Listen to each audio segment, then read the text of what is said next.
Dans l'épisode précédent. Après avoir quitté Troie, Ulysse brave de terribles dangers. La fin de son périple le fait s'échouer sur l'île de Phéacie. Là, le roi Alcinous l'accueille et le prie de lui narrer tout son périple. Tempête, peuple hostile, créatures divines et monstres en tout genre, il explique toutes les peurs, les douleurs et les pertes qu'il a subies, ainsi que les ruses qu'il a dû mettre en place pour se tirer de là. Pour plus de détails, je vous invite à écouter le premier épisode de l'Odyssée qui vous attend patiemment sur la plage, aux côtés de Calypso. Bienvenue dans Mythologie grecque décomplexée. Installe-toi confortablement et serre-toi un verre. Aujourd'hui, on poursuit et on termine l'Odyssée de Homère. Après avoir tout raconté à Alcinous, Ulysse va se coucher.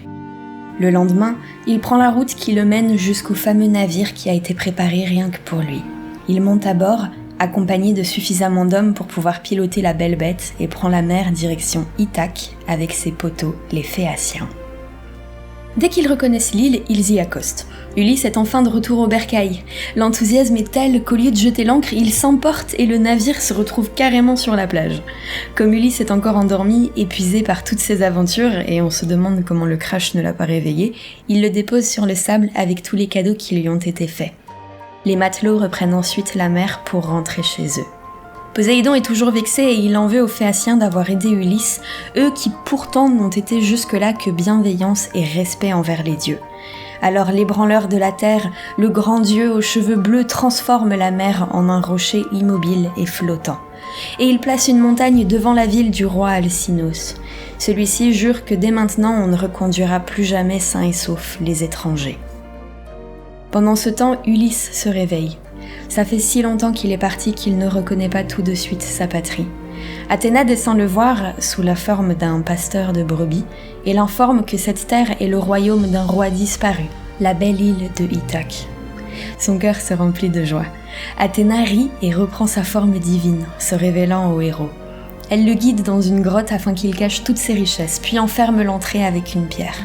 Puis, elle lui explique que depuis 3 ans, sa femme est courtisée par des prétendants insolents prêts à bondir sur lui s'il le voyait. À cela, l'homme éprouvé par ses voyages l'implore. « Dis-moi comment nous punirons ces hommes. Debout auprès de moi, souffle dans mon cœur une grande audace, comme au jour où nous avons renversé les grandes murailles de Troie. Si tu restes, pleine d'ardeur auprès de moi, ô Athéna aux yeux clairs, et si tu m'aides, ô vénérable déesse, je combattrai seul 300 guerriers. » La belle déesse de la guerre répond qu'il faut d'abord que personne ne le reconnaisse.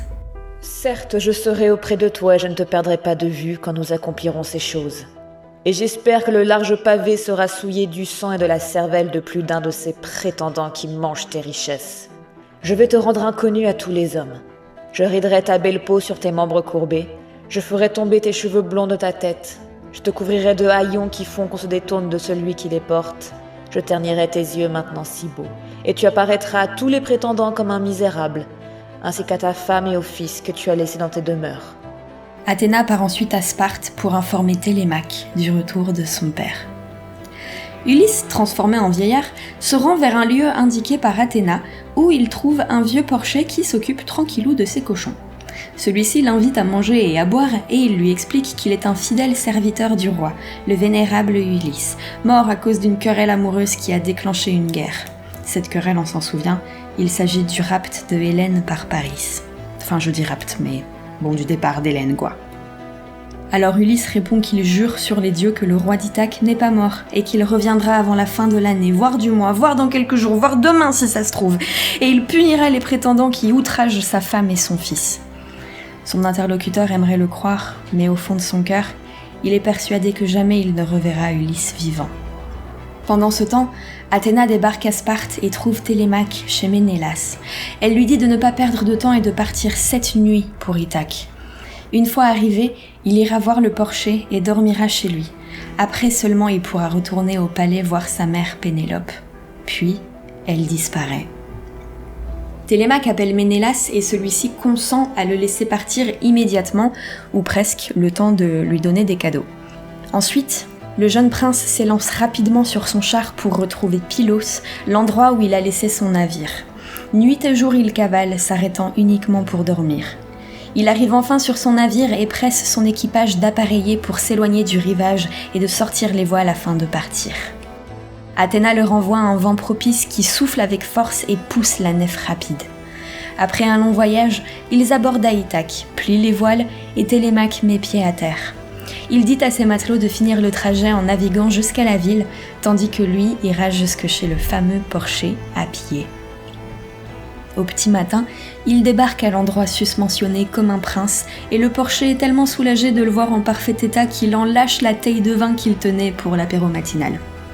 Non, c'est vrai, on pourrait croire que je rigole, c'est vrai. Les deux s'installent à table auprès du père de Télémaque qu'il ne reconnaît évidemment pas. Ils échangent quelques mots, et Ulysse apprend de la bouche de son fils le triste état dans lequel se trouve le palais. Les hôtes sont maltraités, les servantes sont violées, les vivres sont dévorés et sa femme est courtisée, et la vie de son fils est menacée. Il annonce qu'il se battra pour la dignité de Télémaque et tuera chacun des prétendants. Alors Athéna apparaît, uniquement visible à lui, et lui fait un signe de sourcil pour l'attirer dehors. Une fois à l'abri des regards, elle lui rend sa réelle apparence glorieuse et lui ordonne, avant de disparaître: Subtil Ulysse, parle maintenant à ton fils et ne lui cache rien, afin de préparer le carnage et la mort des prétendants et d'aller à la ville. Je ne serai pas longtemps loin de vous, et j'ai hâte de combattre. C'est un Ulysse rayonnant qui retourne chez le Porcher, et Télémaque le prend d'abord pour un dieu. Mais Ulysse lui fait cette dramatique révélation. Je suis ton père. Père et fils se jettent dans les bras l'un de l'autre. Après 20 longues années à se faire du mouron et à se manquer cruellement, ils sont réunis par la volonté d'Athéna. Ils ne perdent pas de temps pour comploter. Combien y a-t-il de prétendants ? 115, venant d'absolument partout. Est-ce qu'on connaît quelqu'un, n'importe qui peut nous prêter main forte ? Ulysse réfléchit. Il a bien un nom ou deux, mais il hésite. Est-ce que ces personnes sauront être à la hauteur de 115 gros tas qui passent leur journée à draguer et bouffer ? Écoute-moi avec attention. Vois si Athéna et son père Zeus suffiront. Bon, en théorie, ça devrait suffire. Le plan, c'est le suivant. Ulysse va reprendre son apparence de vieillard pour être amené au palais par le Porcher. Il sera alors reçu par Télémaque qui feindra de ne pas savoir qui il est, ainsi que les prétendants. Naturellement, ceux-ci se montreront insolents et parleront mal à Ulysse, mais il faudra les ignorer. Le seul cas de figure où Télémaque devra intervenir, c'est si son père commence à se faire traîner par les pieds hors de la maison. Quand le moment sera jugé opportun, Athéna donnera le signal d'éloigner toutes les armes présentes dans la salle du banquet. Si les prétendants demandent pourquoi on les prive de leurs armes, il faudra prétendre que tout le monde est ivre et qu'on préfère éviter que les esprits s'échauffent et qu'une bataille éclate. Télémaque ne laissera que 2 épées, 2 lances et 2 boucliers pour lui et Ulysse. On devine facilement pourquoi. Entre-temps, Pénélope apprend le retour de son fils, de même que ses prétendants. Si vous vous rappelez bien, à l'origine, les prétendants avaient envoyé un groupe de leurs camarades pour tuer Télémaque aux abords de Pylos, chez le vieux Nestor. Ils ordonnent donc d'envoyer d'autres de leurs comparses pour dire au premier de laisser tomber l'embuscade et de revenir à Ithaque fissa. En réalité, ils n'ont même pas besoin de partir car le premier navire est déjà de retour. Alors tous les prétendants se réunissent et se disent qu'il faut vraiment se manier de tuer Télémaque avant que celui-ci n'avertisse tout le monde soit du retour de son père, soit de la manigance des prétendants. Au petit matin, Télémaque se prépare à aller voir sa mère et demande au Porcher de mener l'étranger, qui n'est autre que Ulysse redevenu un vieux mendiant grâce à Athéna, de le mener donc en ville. Il raconte à sa mère son périple. Le vieux Nestor qui l'a comblé de soins et de bienveillance sans rien lui apprendre de son père, Ménélas qui l'a très bien accueilli et qui lui a dit avoir vu Ulysse retenu chez Calypso sans navire ni équipage. Pénélope, elle en est désespérée, elle qui espérait encore revoir un mari que, pourtant malgré tout, elle croit être mort.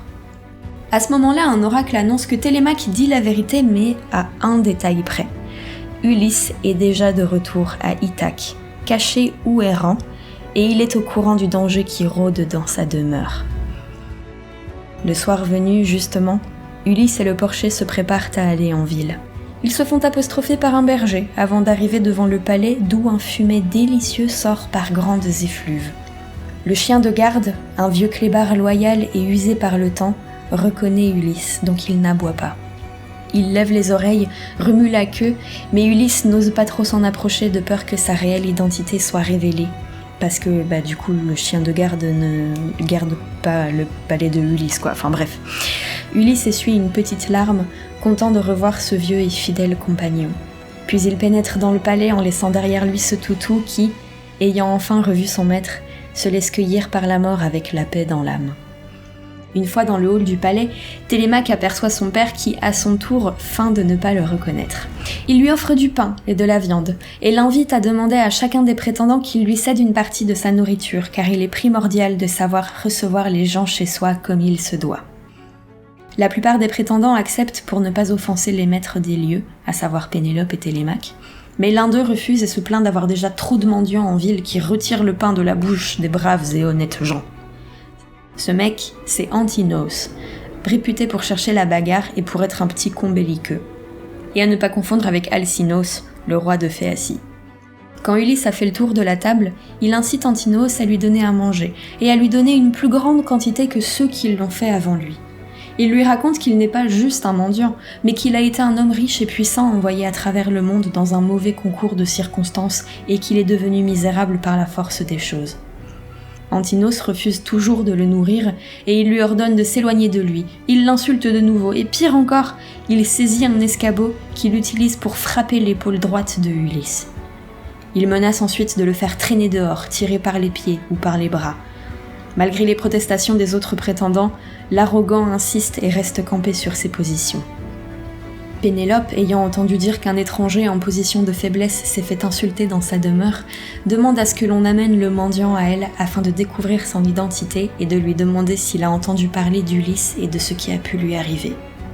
Elle prie également les dieux pour que Antinos, ce fouteur de merde, trouve la mort promptement, de même que les prétendants qui ont médité la mort de son fils. Ulysse accepte de rencontrer la reine, mais, craignant les prétendants, préfère attendre le coucher du soleil afin d'éviter les rumeurs et le danger. En attendant, un mendiant nommé Iros vient lui chercher des noises sur le pas de la porte du palais. Alors qu'ils se menacent, les prétendants encouragent un combat entre le vieil étranger et le jeune mendiant. Antinos surtout est très enthousiaste, lui qui a une dent contre le misérable qui a osé lui tenir tête. Athéna guette et assure la victoire à Ulysse, en lui fournissant une force divine et en augmentant le volume de ses muscles. En voyant ça, Iros se met à trembler, et Antinos le menace, en cas de défaite, de l'envoyer chez un roi féroce et cruel qui coupera son nez, ses oreilles et ses parties intimes. Iros se met à trembler de plus belle. Heureusement, ou malheureusement vu la menace, Ulysse choisit simplement de le mettre hors d'état de nuire au lieu de le tuer. Enfin, au lieu de le tuer, il l'assomme quand même d'un coup d'épée dans le cou qui brise ses os et arrache ses dents, avant de le traîner au loin en se réjouissant d'avoir gagné et de savoir que celui qui lui a manqué de respect connaîtra un bien triste sort. Athéna suit toujours l'affaire et fait naître en Pénélope l'envie de se présenter devant ses prétendants afin que tous la vénèrent. Elle purifie son visage, la fait paraître plus grande, plus belle, plus majestueuse. En la voyant, le cœur des prétendants fait un pic à 230 battements par minute. Ils lui disent que si elle continue d'être si désirable, bientôt encore plus d'hommes se presseront à sa porte pour demander sa main. Tous ne désirent qu'une chose, être celui qui l'obtiendra. Le soir venu, Ulysse se prépare mentalement à réaliser une grande œuvre. D'abord, il demande à toutes les servantes de rejoindre les quartiers de Pénélope et de ne pas rester dans la grande salle où siègent les prétendants. Il médite son plan, sa vengeance. Athéna fait naître encore plus de haine dans son cœur, pour s'assurer que lorsque le moment sera venu, il laissera sa fureur prendre le dessus sur sa pitié pour assurer la perte des prétendants. Elle encourage donc les insolents à se moquer d'Ulysse, avant de les laisser rentrer chez eux pour pioncer. Le seul qui ne rentre pas chez lui, c'est Ulysse lui-même, puisqu'il y est déjà. Il demande à Télémaque d'enfermer toutes les servantes de la maison en sécurité, et il annonce que c'est le moment de cacher toutes les armes présentes dans la grande salle de réception. Puis, il se rend auprès de Pénélope pour lui dire que son mari a été aidé par les Phéaciens et qu'il est en ce moment même en train de revenir au pays. Malgré tout, Pénélope garde la conviction que son roi ne rentrera jamais depuis son maudit départ pour Troie. Cependant, elle ressent de la gratitude pour cet étranger honorable qui parle si bien et conte les aventures de son mari. Elle s'assure alors qu'il soit lavé, parfumé et vêtu de beaux manteaux et qu'il mangera auprès de Télémaque, le prince. Elle ajoute qu'il est hors de question qu'on l'outrage davantage. Le vieux Ulysse répond qu'il préfère dormir sur une paillasse à même le sol et que personne ne le lavera, sauf une servante qui a au moins autant souffert que lui. Pénélope lui répond qu'une femme âgée et prudente vit effectivement dans le palais, la nourrice de feu, le roi Ulysse. Petit rappel, pendant son enfance, il avait été blessé lors d'une chasse au sanglier et il en garde une cicatrice très distinctive. Cette cicatrice, la nourrice la reconnaît immédiatement pendant qu'elle le lave. Elle est à deux doigts de répandre la joyeuse nouvelle du retour du roi lorsque celui-ci lui intime l'ordre de n'en rien dire. Il lui dit qu'il compte tuer tous les prétendants ainsi que certaines des servantes, celles qui ont osé causer du tort à Pénélope. Une fois qu'Ulysse est propre et présentable, la reine retourne le voir pour lui expliquer sa situation délicate. Elle va devoir épouser l'un des prétendants moisis jusqu'à l'os qui souille sa demeure et engloutissent ses richesses. Elle a beau avoir retardé l'échéance tant que possible, elle ne peut plus rien faire. Alors pour choisir, elle compte organiser un jeu de tir à l'arc. En effet, le roi Ulysse avait reçu un arc que seul lui pouvait utiliser, car personne d'autre n'a la force suffisante pour le tendre. Elle espère ainsi que nul prétendant ne se montre à la hauteur. Ayant longuement parlé, le roi et la reine d'Ithaque vont se coucher, l'une sur son lit royal mouillé de larmes, l'autre à même le sol, sous un manteau. Mais Ulysse n'arrive pas à dormir, travaillé par ses plans de vengeance. Il observe certaines servantes qui ont trahi sa demeure en allant s'unir avec les prétendants arrogants en se demandant s'il doit les tuer. Athéna descend le voir sous la forme d'une femme tout ce qu'il y a de plus normal, pour lui demander d'où lui vient cette insomnie. Il ne se laisse pas avoir et il sait que cette vieille femme, tout ce qu'il y a de plus normal donc, est en réalité la déesse. Alors il lui confie qu'il n'est pas sûr de pouvoir vaincre tous les prétendants, car il s'interroge. Va-t-il mourir par la volonté de Zeus pendant ce combat ? La déesse le rassure. Elle l'a toujours protégé et elle ne cessera pas de sitôt. Puis, elle fait tomber le sommeil sur ses paupières. Au petit matin, Télémaque demande à ce qu'on prépare le petit-déj. Ainsi arrivent divers agriculteurs pour rapporter la viande qui servira à nourrir les prétendants. Ceux-ci prévoient toujours l'assassinat du jeune prince jusqu'à ce qu'un présage les fasse changer d'avis. Un aigle qui, tenant une colombe, passe à leur gauche. Alors Amphinomos, l'un d'eux, leur dit de se calmer et de ne songer qu'à se repaître. Ils y vont. Arrivés au palais, Télémaque leur ordonne de bien se comporter envers l'étranger qui partage leur repas. Bien qu'Athéna soit contente de voir que le fils veille sur son père, elle ne laissera pas les choses se passer si facilement.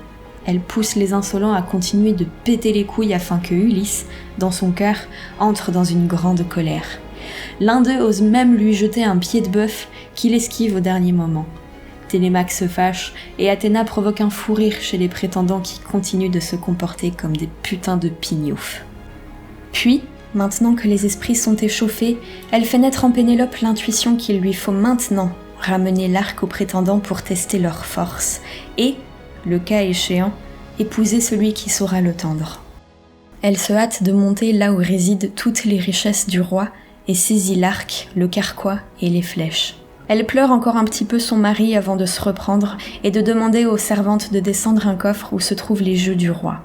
Arrivée dans la grande salle de réception, elle annonce « Écoutez-moi, illustre prétendant qui, pour manger et boire sans cesse, avait envahi la maison d'un homme absent depuis longtemps et qui dévorait ses richesses sans autre prétexte que celui de m'épouser. Voici, ô prétendant, l'épreuve qui vous est proposée. Je vous apporte le grand arc du divin Ulysse. Celui qui, de ses mains, tendra le plus facilement cet arc et lancera une flèche à travers les 12 haches, je le suivrai et il me conduira loin de ma demeure. » Tous approuvent. Télémaque saisit le premier l'arc, annonçant que si lui réussit l'épreuve, il gardera sa triste mère auprès de lui. Malheureusement, même le fils d'Ulysse ne peut utiliser l'arc. Il tente 3 fois et échoue les 3 fois. Un des prétendants, un sage pour une fois, tente à son tour sa chance et n'arrive pas à tendre l'arc, mais alors pas du tout. Il annonce aux autres que aucun d'entre eux n'a la force suffisante pour réussir l'épreuve et que tout le monde devrait commencer à penser à une autre épouse.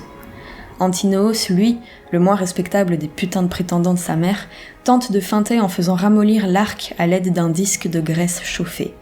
Mais même une fois l'arc rendu moins rigide, personne n'arrive à le tendre. Tous sont trop faibles. Il décide de retenter le lendemain. Ulysse les encourage effectivement à attendre et il les interroge. Le laissera-t-on tenter sa chance ? Naturellement, Antinos l'insulte et lui reproche d'avoir trop picolé pour balancer des âneries pareilles. En plus, il le menace de l'envoyer à Perpète la Lune pour le calmer. Mais la douce Pénélope a tout entendu et consent à ce que lui aussi puisse mettre à l'épreuve sa force, malgré les protestations des concurrents. Un porcher apporte à Ulysse son arc et, discrètement, ordonne aux servantes de barrer les portes du palais et de la cour, de bloquer les issues, en gros de coincer tout le monde à l'intérieur. Et là, le miracle tant attendu s'accomplit.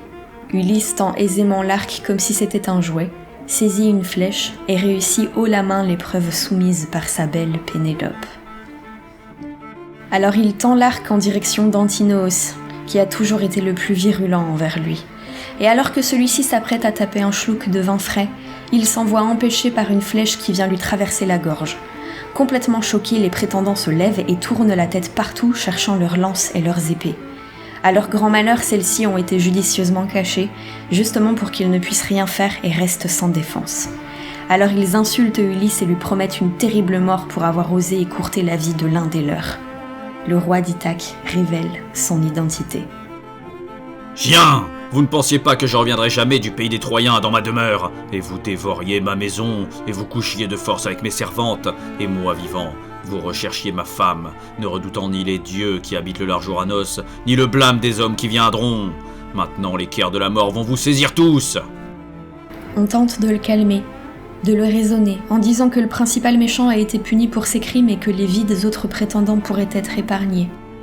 Mais quand ils comprennent que rien ne fera revenir Ulysse sur sa décision de buter tout le monde, ils se décident de prendre les devants et se ruent sur lui. Le premier, Eurymaque, n'a pas sa lance, mais il a une épée de secours sur lui, et il la tire vivement de son fourreau. Il pousse un cri de fureur et se prépare à abattre son arme sur son adversaire, mais il est trop lent, et Ulysse tire une flèche rapide qui vient se loger directement dans sa poitrine, au niveau du foie. Lorsqu'un second prétendant tente sa chance, il se fait perforer à son tour par Télémaque, qui n'a rien perdu du spectacle. L'épée du jeune prince traverse le torse de l'insolent qui tombe raide mort, tête la première.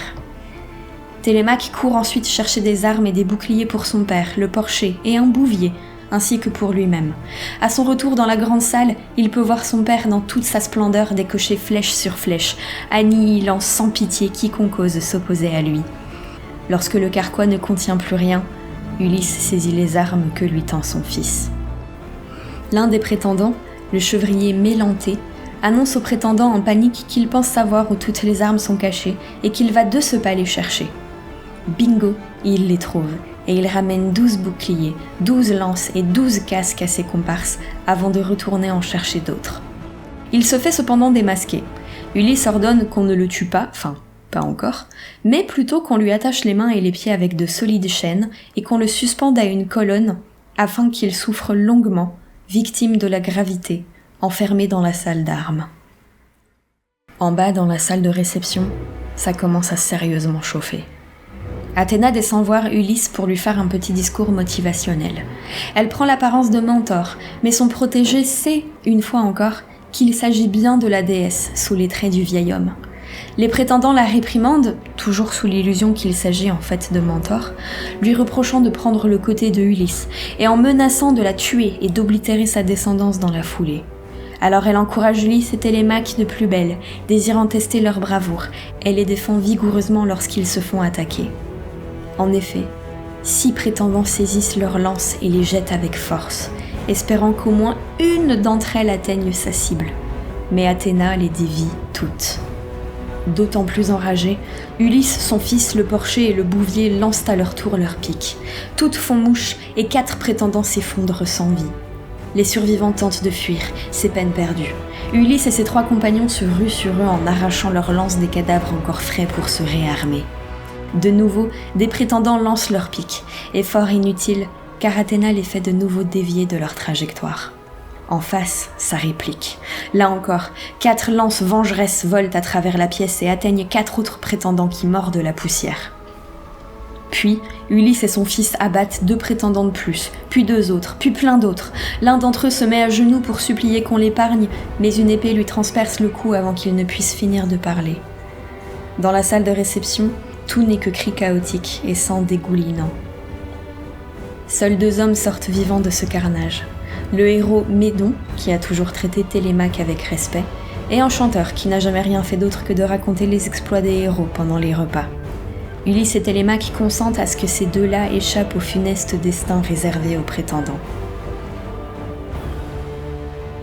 Une fois qu'il ne reste aucun d'entre eux et que les épées cessent de se fracasser, on fait appeler la nourrice du palais, celle qui a reconnu Ulysse. Il lui demande de désigner, parmi les servantes, les traîtresses, celles qui ont fricoté avec l'ennemi. La nourrice lui annonce que sur la 50aine de femmes, 12 se sont laissées glisser sur la pente savonneuse de la trahison. Elles devront être tuées d'un coup d'épée vengeur. Mais Télémaque refuse de leur accorder une mort rapide et, à l'aide d'un câble de navire, il les attache toutes loin du sol, suspendues par le cou jusqu'à ce que mort s'ensuive. En parlant de gens suspendus, rappelons-nous de Mélenté, pieds et mains liés attachés à une colonne dans la salle des armes. Ses souffrances sont loin d'être finies. On le fait chercher puis on tranche ses mains, ses pieds, ses oreilles et ses narines avant d'arracher sauvagement ses organes génitaux et de jeter le tout aux chiens. Ulysse envoie ensuite sa chère nourrice chercher Pénélope pour enfin lui annoncer que son cher et tendre, et un peu assassin, mari est rentré alors qu'on ne l'espérait plus. Au début, Pénélope refuse de la croire. Ça fait plus de 20 ans qu'il est parti et elle est persuadée qu'il est mort. Mais face à l'insistance de sa fidèle servante, la reine finit par bouger ses miches et aller à la rencontre de celui qui l'a enfin débarrassé de tous ses prétendants. Lorsqu'elle le voit, elle a du mal à le reconnaître. Ça fait si longtemps maintenant. Elle n'ose pas lui parler, reste muette. Télémaque lui reproche ce silence qu'elle explique être lié à la stupéfaction. Puis, souhaitant s'assurer que l'étranger, le vieux mendiant, est bel et bien son mari dissimulé sous une apparence trompeuse, elle le laisse se laver, se vêtir de beaux manteaux et se parfumer. Athéna fait s'éparpiller autour de lui une grâce nouvelle, resplendissante, qui le fait paraître plus majestueux que jamais. Mais Pénélope ne se jette toujours pas dans ses bras, car elle garde en son esprit le souvenir d'un Ulysse jeune et vigoureux partant pour Troie et se méfie toujours de cet homme qu'elle ne reconnaît pas. Celui-ci est, un peu froissé, surtout quand Pénélope lui annonce qu'il dormira dans le lit du roi qui a été, entre-temps, déplacé hors de la chambre royale. C'en est trop. Ô femme, quelle triste parole as-tu dite ? Qui donc a transporté mon lit ? Aucun homme vivant, même plein de jeunesse, n'a pu, à moins qu'un dieu lui soit venu en aide, le transporter, et même le mouvoir aisément. Et le travail de ce lit est un signe certain, car je l'ai fait moi-même, sans aucun autre. Il y avait, dans l'enclos de la cour, un olivier au large feuillage, verdoyant et plus épais qu'une colonne. Tout autour, je bâtis ma chambre nuptiale avec de lourdes pierres, j'ai mis un toit par-dessus et je la fermai de portes solides et compactes. Je te donne ce signe certain, mais je ne sais, ô femme, si mon lit est toujours au même endroit ou si quelqu'un l'a transporté après avoir tranché le tronc de l'olivier au-dessus des racines. Devant tant de détails que personne d'autre n'aurait pu connaître, la reine reconnaît enfin que le personnage en face d'elle est bel et bien son mari. Le couple s'enlace, s'embrasse et pleure de joie. Ils se racontent leurs mésaventures, leurs malheurs et leurs espoirs avant de s'endormir paisiblement l'un auprès de l'autre. Le lendemain, Ulysse conseille à sa femme de rester cachée dans sa chambre, car la rumeur de la mort des prétendants ne tardera pas à courir les rues. Lui, de son côté, a encore quelques tâches à accomplir. Il va chercher son fils ainsi que le bouvier et le porcher qui l'ont accompagné la veille dans son élan meurtrier. Les hommes s'arment, puis quittent le palais. Ulysse se rend donc chez son daron, accompagné de ses potes et de son fils. Il ordonne à ses serviteurs qu'on prépare un grand festin et se rend auprès du vieillard qui lui a donné la vie. Voyant son père vieux et accablé par la fatigue et la douleur, il est profondément ému. Alors il l'embrasse comme un fils embrasse son père chéri et lui annonce son retour.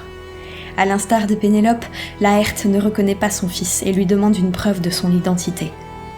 Alors Ulysse dévoile sa cicatrice si distinctive et raconte à son père des souvenirs partagés dans un verger contenant 10 pommiers, 13 poiriers, 40 figuiers et moult vignes. Là, encore à l'instar de Pénélope, le vieux Laërte entend des détails que seul Ulysse peut connaître et se réjouit dans son cœur. Ensemble, ils se dirigent vers la demeure paternelle où Télémaque, le bouvier et le porcher attendent auprès d'un festin royal. Dans la ville, le bruit du massacre des prétendants court déjà. beaucoup de monde se rassemble et blâme Ulysse. Après tout, il a perdu ses compatriotes d'abord à la guerre, puis pendant son retour où tous les navires ont été soit abandonnés, soit détruits. Une fois rentré, il ne s'arrête pas en si bon chemin et tue encore, cette fois-ci les plus braves des hommes venus chercher l'amour de sa femme. Ce serait une honte pour les pères et les comparses des prétendants de ne pas venger leurs proches. Il faut tuer Ulysse. Heureusement, il y a des bons gars pour les raisonner. D'abord, le prudent Médon, qui a été épargné. Quand il annonce qu'il a vu de ses propres yeux que les dieux ont aidé Ulysse, un trouble saisit les hommes. Puis, Halithercès, un devin, affirme avec conviction que les prétendants n'auraient pas été dégommés s'ils avaient suivi ses conseils au lieu de se complaire dans l'arrogance et la condescendance. Après tout, ce n'est qu'un juste retour de karma. Bon, pour le coup, il y a juste une partie des hommes révoltés qui s'en trouve apaisée. L'autre partie saisit les armes avec le désir inaltéré de venger leurs proches. Athéna observe la scène et interroge Zeus sur le sens de tout cela. Elle veut savoir si son divin père a prévu une autre guerre ou une réconciliation. Celui-ci répond que ça fait longtemps que le destin est écrit et qu'Athéna elle-même y a contribué dès le jour où elle a décidé d'accompagner Ulysse dans son retour. La volonté de Zeus, la voici. Le roi d'Ithaque restera le roi d'Ithaque et vieillira dans la paix et la sérénité. Pour cela, les dieux feront oublier toute animosité aux hommes afin que tous vivent dans le respect et la paix. Mais en attendant, ils ont toujours envie de se foutre sur la gueule, les gars. Ils arrivent en meute, armés jusqu'aux dents vers la demeure du vieux Laërte où déjeunent le roi, le prince, le bouvier, le porcher. Quand l'alarme est donnée, ces derniers s'arment et sortent faire face à l'adversité. Athéna inspire en Laërte l'idée de faire une supplication à Zeus et d'envoyer immédiatement sa lance dans les airs, ce qu'il fait. La lance traverse le crâne d'Eupythès, le père d'Antinos. Ainsi, Ulysse a tué le fils et Laërte le père. Une terrible bataille s'amorce, mais Athéna y coupe court en appliquant une grosse dose de « Calmez-vous » qui effraie tout le monde. Tout le monde sauf Ulysse. Lui, il se met à courir comme un ouf, excité par la retraite de ses adversaires. Mais Zeus désire la paix et fait tomber la foudre terrible devant lui. Puis Athéna termine tout en disant à Ulysse que lui aussi doit se calmer, sinon il s'attirera à la vengeance du terrible roi des dieux. Alors toute la haine, toute la violence redescendent. Les esprits échauffés se rafraîchissent car la perspective de la paix est toujours bien accueillie. Ainsi se termine l'Odyssée. Les obstacles sont franchis, les manigances déjouées, les prétendants achevés, et Ulysse et Pénélope vécurent heureux jusqu'à la fin de leur jour. Et voilà, on va s'arrêter là. Pour résumer, Ulysse, maître des détours improbables, nous montre que même avec le GPS divin d'Athéna, rentrer chez soi peut être une sacrée galère. Après avoir jonglé avec des monstres, un dieu en colère et des tentatrices en tout genre, il arrive enfin à Ithaque. Là, il doit encore faire le ménage chez lui, virant les prétendants indésirables comme un vigile de boîte de nuit. En gros, l'Odyssée nous enseigne que la route de la maison est longue et semée d'embûches, mais avec de la ruse, de la chance et surtout avec Athéna, on finit par y arriver. Une sacrée leçon sur la vie, les voyages et comment gérer les squatteurs indélicats. N'oubliez pas de vous abonner en cherchant Mythologie grecque décomplexée sur Instagram, TikTok, YouTube et toutes les plateformes de streaming, Deezer, Apple Podcast, Amazon Podcast, Audible, tout ce que vous voulez. J'espère que cette histoire vous a plu et on se retrouve bientôt pour plus de dingueries. Sur ce, prenez soin de vous, comme toujours c'est primordial. C'était Margot pour vous divertir. Ciao.